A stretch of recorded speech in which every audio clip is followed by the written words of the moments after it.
Graça e paz, povo de Deus, uma noite abençoada, amém?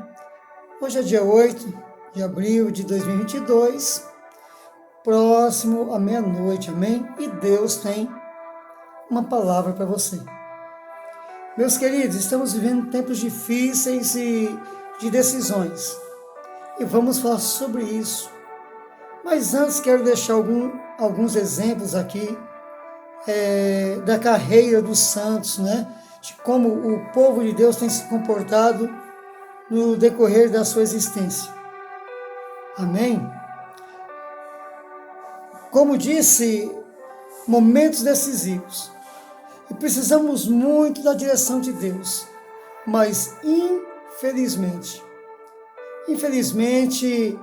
temos visto que, assim como ocorreu nos dias passados, hoje ocorre também. É a mesma coisa. Que Deus nos ajude. Vou citar aqui uma palavra de Deus, amém? Em Juízes capítulo 2. Juízes capítulo 2 diz que entre o povo de Deus surgiu uma geração dos filhos de Israel, do povo de Deus, que não conhecia a Deus. Isso mesmo, um povo que ia aos cultos, que guardava os sábados da sua maneira, mas guardava.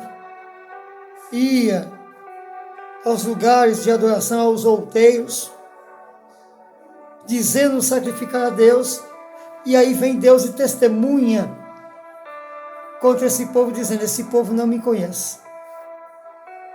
Isaías, ele diz que em sua geração havia um povo que louvava a Deus com os lábios, mas o coração desse povo estava longe de Deus. E eles não entendiam isso.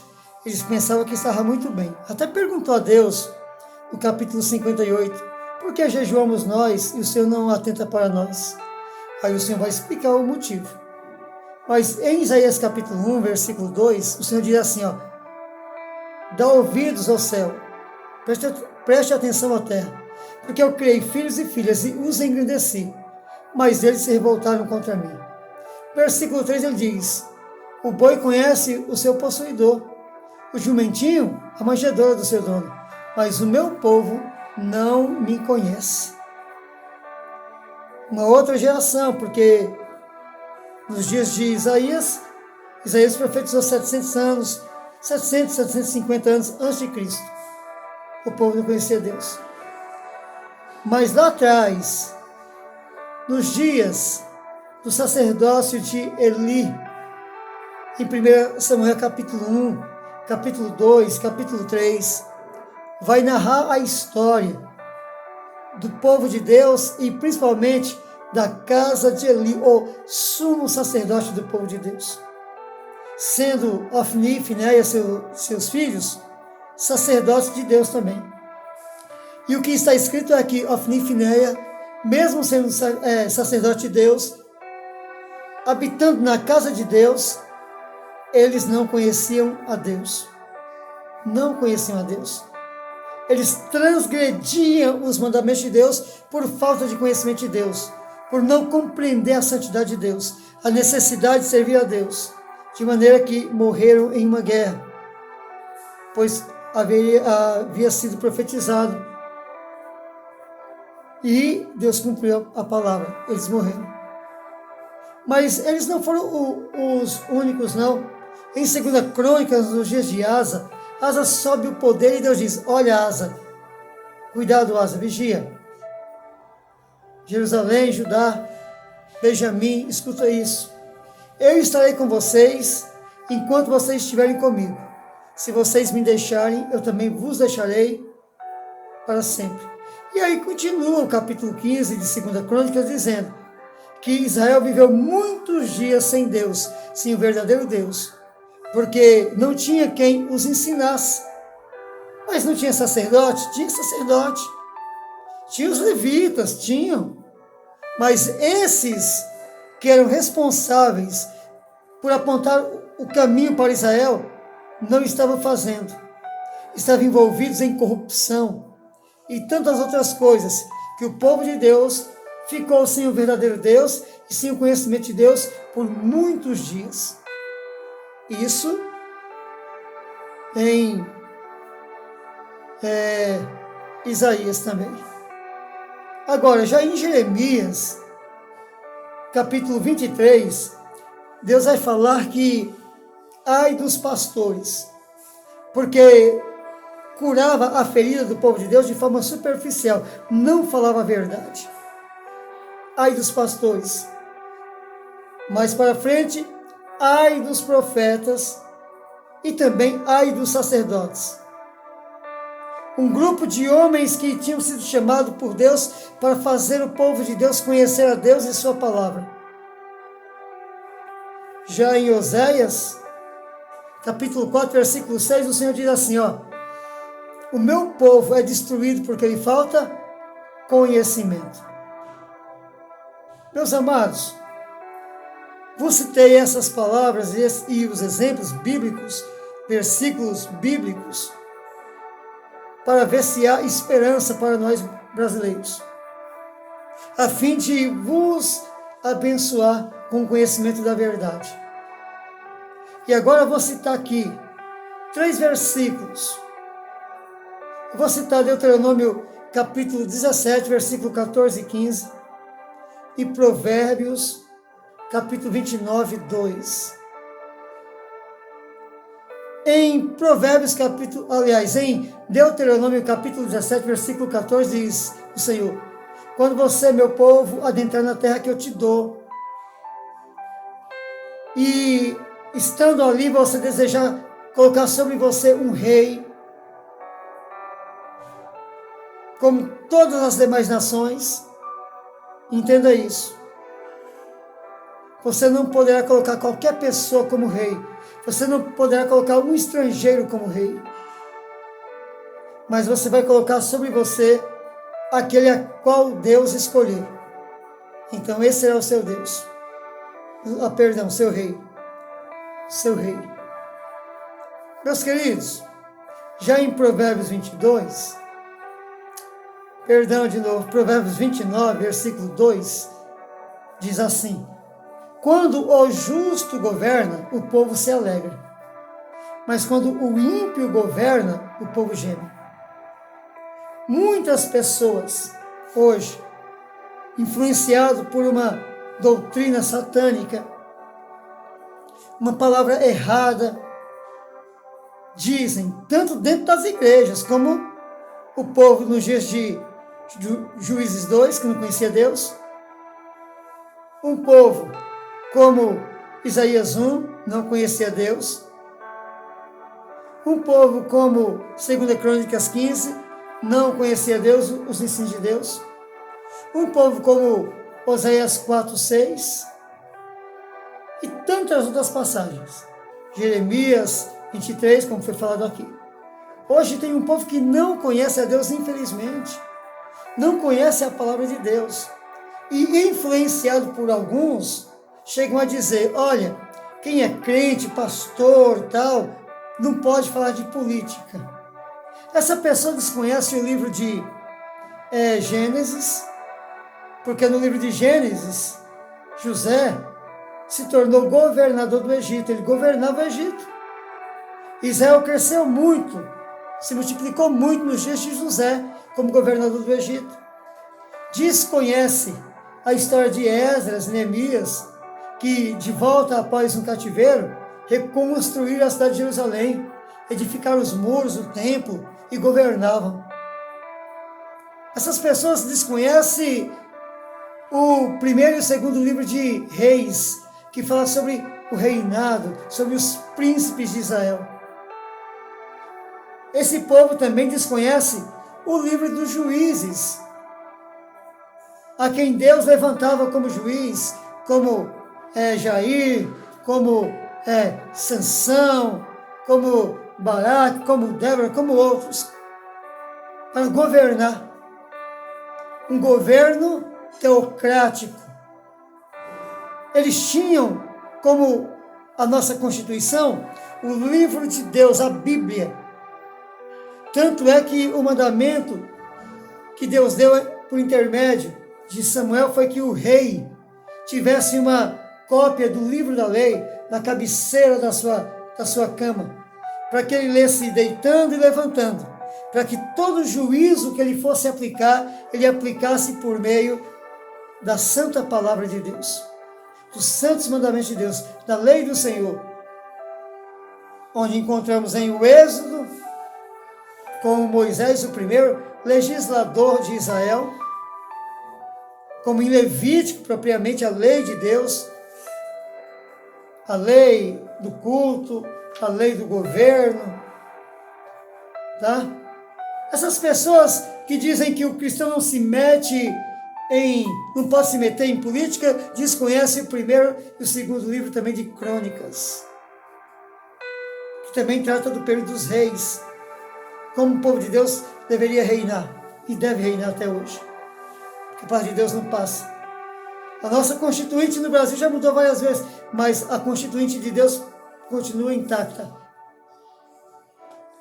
Esses aí desprezam também o livro de Daniel.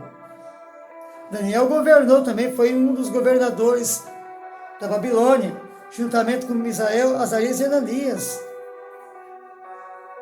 Então, todo o livro de Isaías foi no período de reis, onde ele aconselhava os reis, onde ele levava a palavra de Deus para consertar os erros dos reis. Foi tão ferrenha a batalha que, segundo a tradição, ele foi encerrado ao meio dentro de um toco oco, colocaram ele e encerraram ao meio por mandado do rei Manassés. Tá? Jeremias foi preso porque ele falou com o rei. Foi colocado no cepo, foi colocado num poço. Deus deu livramento para ele.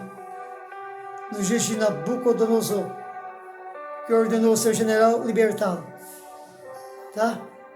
Então, claro que muitos não conhecem realmente nada da palavra de Deus e diz, olha, o cristão, o pastor, aquele que é crente não pode se meter, não. Devemos falar.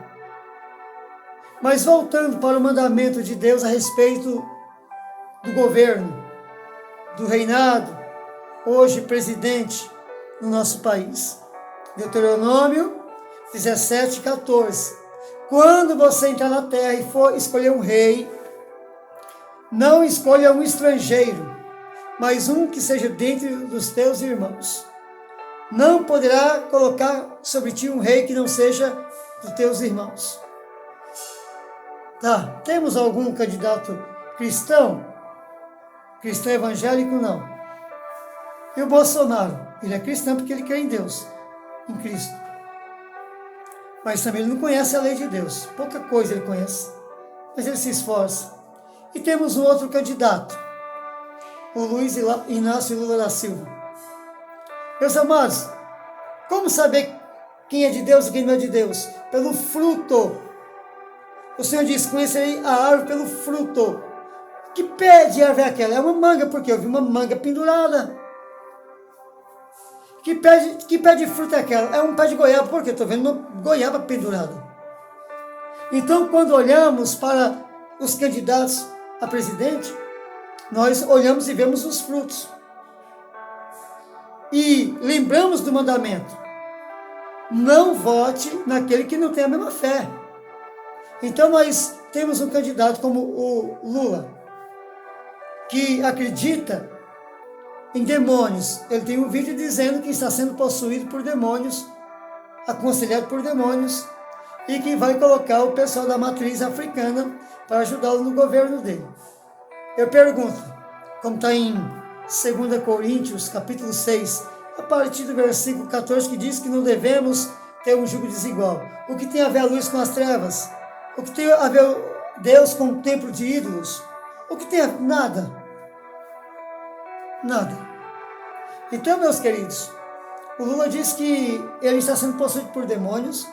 O Lula diz que ele é a favor da maconha, da liberação da maconha. Ele é a favor também de aborto. Ele é a favor da discriminação do roubo. ele também é a favor da legalização da prostituição, ele é a favor de desarmar os policiais que garantem a segurança. Meus queridos, nunca houve uma bandeira dessa na humanidade, onde uma pessoa é presa por palavra e outra que rouba, que mata, é livre. Então, isso é o que Lula oferece. Enquanto temos um outro que oferece o quê?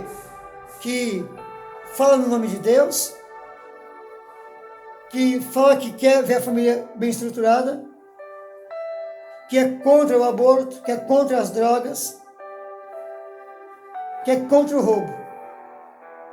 Meus queridos, como ter dúvida? Quem é de Deus e quem não é de Deus? Mas todo mundo peca. É verdade, todo mundo peca. Mas o mandamento de Deus é para que se arrependa. Agora, e quando a pessoa assume uma postura anti-Deus, anti-igreja, anti-palavra, como um cristão vai poder apoiar um candidato desse ou ainda acreditar que venha alguma coisa boa? Ele é ímpio.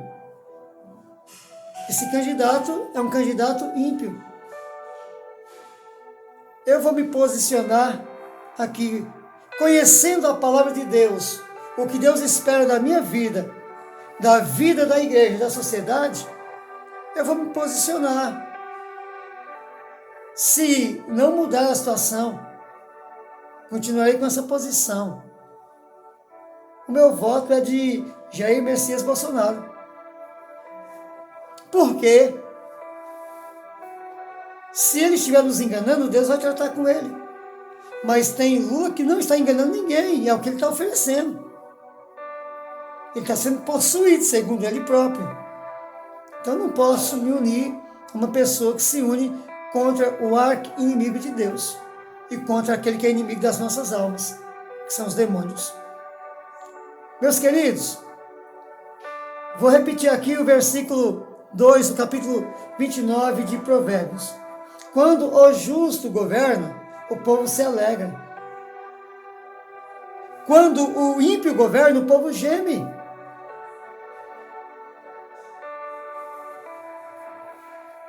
Meus queridos, que Deus nos ajude.